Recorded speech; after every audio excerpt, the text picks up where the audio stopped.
औज़ुबिल्लाहिमिनश्शैतानिर्रजीम बिस्मिल्लाहिर्रहमानिर्रहीम। उम्मीद है कि आप सब लोग ठीक होंगे। आज का जो हमारा टॉपिक है वो है रिफ्लेक्शन ऑफ लाइट।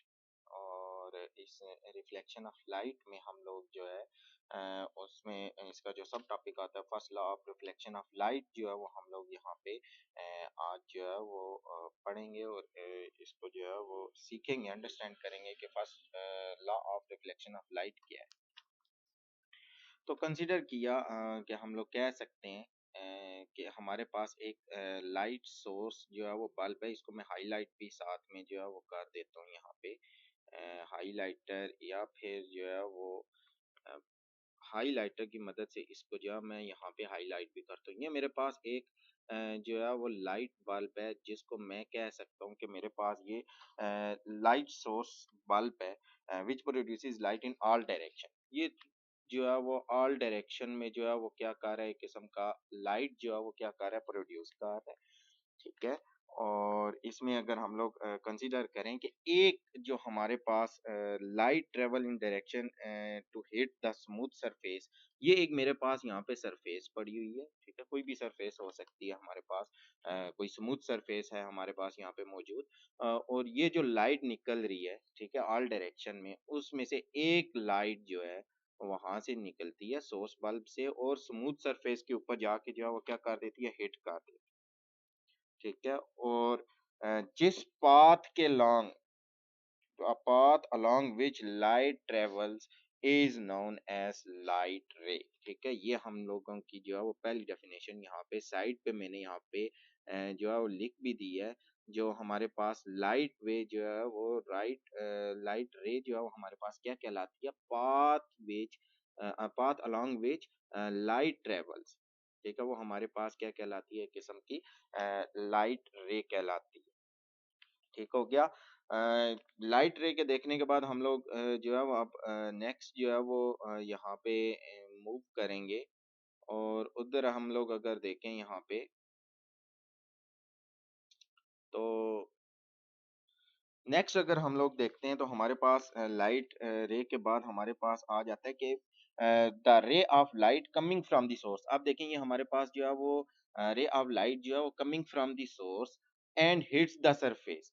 ठीक है, जो हमारे पास लाइट वहां से निकली, रे वहां से रे ऑफ लाइट जो है वो निकली और वो आके हमारे पास हिट किया सरफेस को, जो स्मूथ सरफेस है, उसको नाम दिया जाता है इंसिडेंट रे। ठीक है, वो यहाँ पे हमारे पास जो है मौजूद है, इसकी डेफिनेशन भी यहाँ पे लिखी गई है। ठीक है, और पहला जो है वो लाइट रे का आ जाता था। लाइट रे में हम लोगों ने देखा कि लाइट रे जो है वो हमारे पास पाथ होता है, जिस पाथ से लाइट ने जो है वो क्या किया, ट्रेवल किया। फिर सेकेंडली हमारे पास इंसिडेंट जो है वो रे आ जाता है। इंसिडेंट रे में हम लोगों ने ये कह दिया कि हमारे पास जो है वो रे ऑफ लाइट जो है वो सोर्स से, ठीक है, coming from the source, source से निकली और आके एक सरफेस को जो है उसने क्या कर दिया, हिट कर दिया। ठीक है, अब हिट करने के बाद हमारे पास यहाँ पे अगर देखें स्टेप नंबर जो है वो हमारे पास नेक्स्ट आ जाता है। अगर हम लोग स्टेप इसको देखें तो इस स्टेप नंबर 3 में हमारे पास आ जाता है। ये स्टेप 1 था, 2 और 3। अब स्टेप नंबर 3 पे हम लोग ये कहते हैं कि जहाँ पे आके उसने हिट किया, ठीक है, जहाँ पे आके उसने हिट किया, ठीक है, उसको हम लोग कहते हैं कि हमारे पास क्या, पॉइंट ऑफ इंसिडेंस। ठीक है, the point where incident ray hits. ठीक है, जहाँ पे आके हमारे पास इंसिडेंट रे ने जो है वो हिट किया, ठीक है, सरफेस को, वो पॉइंट हमारे पास क्या कहलाता है, पॉइंट ऑफ इंसिडेंट। देखिए यहाँ पे आके रे जो है वो सरफेस को क्या कर रही है, स्मूथ सरफेस को यहाँ पे हिट कर रही है। तो हम लोग कहेंगे ये मेरे पास क्या कहलाती है, किस्म की पॉइंट ऑफ इंसिडेंस कहलाती है। और इस पॉइंट ऑफ इंसिडेंस यहाँ पे हिट किया है, इसके परपेंडिकुलर टू द सरफेस, जो स्मूथ सरफेस है उसके परपेंडिकुलर हम लोगों ने एक लाइन खींच लेनी है। ये एक लाइन हम लोगों ने परपेंडिकुलर जो है वो लाइन खींच ली और इसको हम लोगों ने नाम दे दिया नॉर्मल। इसको हम लोगों ने जो है वो नाम दे दिया नॉर्मल का। होप सो कि यहाँ तक आप लोगों को जो है वो क्लियर हो गया होगा। नेक्स्ट हम लोग जो है वो मूव करते हैं। ठीक है, नॉर्मल के बाद हम लोग यहाँ पे आप एंगल की तरफ जो है वो मूव करेंगे। वी कैन सी, हम लोगों ने यहाँ पे देखा that incident ray make a angle with normal. ये जो हमारे पास इंसिडेंट रे आई, ये वाली हमारे पास इंसिडेंट रे है। जो ये इंसिडेंट रे आई, ये नॉर्मल के साथ जो है वो क्या कर रही है, एक किस्म का एंगल बना रही है। लेट्स सी हम लोग उसको जो है वो कह देते हैं कि हमारे पास जो है वो 35 डिग्री का जो है वो एंगल बना रही है, ठीक है? और angle between incident ray and the जो है वो नॉर्मल के दरमियान जो एंगल है, उनको हम लोगों ने नाम दे दिया एंगल ऑफ इंसिडेंस, जो यहाँ पे मेंशन है, और इसको हम लोग डोनेट करते हैं किसके साथ, आई के साथ, ठीक है? और जो यहाँ पे हम लोगों ने जो है वो आई के साथ यहाँ पे जो है इसको मेंशन भी कर। अब सवाल ये पैदा होता है कि लाइट जब यहाँ पे आके हिट करेगी, तो मे बी हो सकता है कि डायरेक्शन ऑफ जो है वो रिफ्लेक्टेड रेज हमारे पास मे बी हो सकता है इस डायरेक्शन में जाए, मे बी हो सकता है कि इस डायरेक्शन में जाए, मे बी हो सकता है कि इस डायरेक्शन में भी जाए, ठीक है? और इसमें हम लोग जो है वो डायरेक्शंस को जो है वो देखने के लिए हम लोग कहते हैं कि हम लोग जो है वो मूव कर जाते हैं फर्स्ट लॉ ऑफ रिफ्लेक्शन की तरफ, first law of reflection of light की तरफ जो है वो हम लोग मूव करने की जो है वो कोशिश करते हैं, ठीक है? अब फर्स्ट लॉ ऑफ जो है वो हमारे पास आ जाता है रिफ्लेक्शन ऑफ लाइट, बल्कि उससे पहले जो है हम लोग यहाँ पे अजान हो रही है, थोड़ा सा वेट कर लें। कंटिन्यू करते हैं, जैसा कि हम लोगों ने पहले जो है वो बात की कि हमें नहीं पता कि वो जो है वो किस जो है वो डायरेक्शन में हमारे पास जो है वो आप लोगों की जो है वो डायरेक्शन ऑफ रिफ्लेक्शन ऑफ रे जो है वो किस डायरेक्शन में होगी। तो इस चीज को जानने के लिए हम लोग जो है मूव करते हैं फर्स्ट लॉ ऑफ रिफ्लेक्शन की तरफ। फर्स्ट लॉ ऑफ रिफ्लेक्शन को अगर हम लोग देखें, तो वो हमें क्या कह रहा है, the angle of incidence is always equal to the angle of reflection, ठीक है? ये चीज ध्यान में रखनी है। फर्स्ट लॉ ऑफ रिफ्लेक्शन हमें कहता है द एंगल ऑफ इंसिडेंस, ये वाला जो एंगल है हमारे पास, angle of incidence is always equals to the angle of reflection, जो हमारे पास एंगल ऑफ रिफ्लेक्शन बनेगा उसके बराबर होंगे, ठीक हो गया?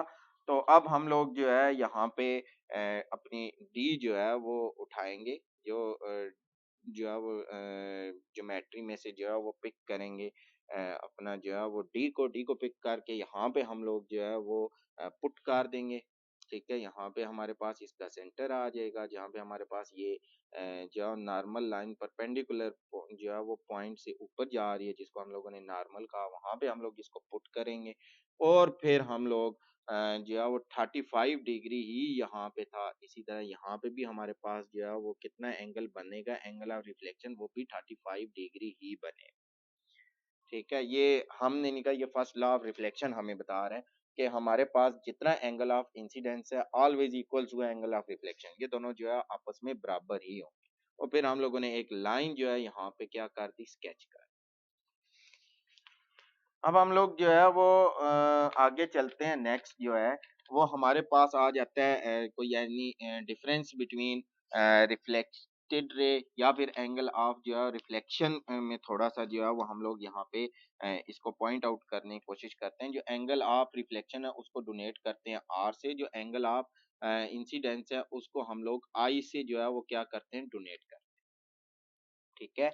हमारे पास जो रिफ्लेक्टेड रे है, ठीक है? ये हमारे पास जो रिफ्लेक्टेड रे है, ठीक है? और ये हमारे पास सरफेस को हिट करने के बाद जो है वो हमें मिल रही है, ठीक है? इसको नाम दिया जाता है, ये सारी की सारी हमारे पास रिफ्लेक्टेड रे है, ठीक है? ये वाली जो है ये हमारे पास सारी की सारी क्या है, रिफ्लेक्टेड रे है, ठीक है? और यहाँ पे लिखा भी है the incident ray coming back after the hitting the surface is known as reflected ray.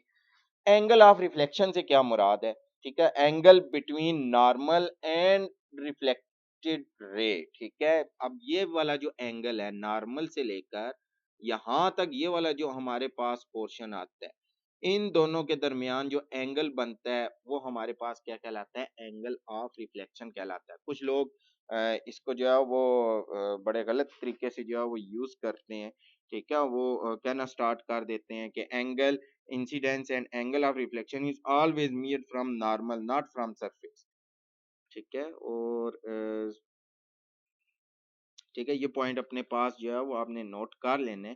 Angle of incidence and angle of reflection is always measured from normal, ठीक है? जितना भी हमारे पास है, वो नॉर्मल से मेज़र किया जाता है, ठीक है?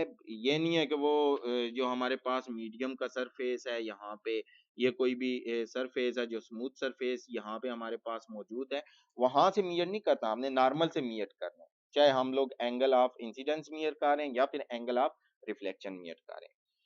ठीक है? और यहाँ पे देखें तो हमारे पास angle I is equal to angle R के बराबर है, ठीक है? और ये भी हमारे पास 35 का आता है और ये भी हमारे पास 35 डिग्री का ही आता है। दैट इट्स यही था आज का लेक्चर। उम्मीद है कि आपको अच्छे तरीके से जो है वो समझ आई होगी। मिलते हैं नेक्स्ट लेक्चर में जिसमें रिफ्लेक्शन ऑफ लाइट का सेकंड लॉ हम लोग देखेंगे। बहुत शुक्रिया, अल्लाह हाफ़िज़।